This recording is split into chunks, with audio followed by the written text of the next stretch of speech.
Ingon na ning ubang content creator, ang tamang pag-engage daw, before ka mag-react, mag-share or mag-comment, kinanglan, at tapuson nimo ang video.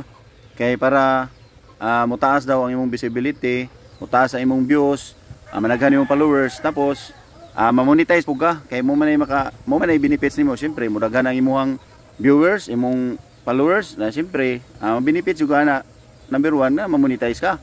Kay mo taas naman imong ratings nimo.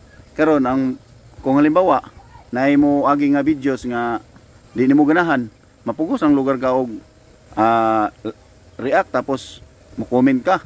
Pero sa ako dili may ko mo comment basta di ko ganahan. Halimbawa ning pakita na kay singit, makita nimo nga perting hubaga. Ako ana dili ko mo tan-aw. Dili ko mo tan-aw.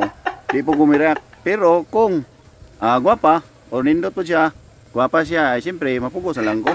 Pero wala ko ganahi. Tingnan gilamian lang ko. Gilamian lang ko.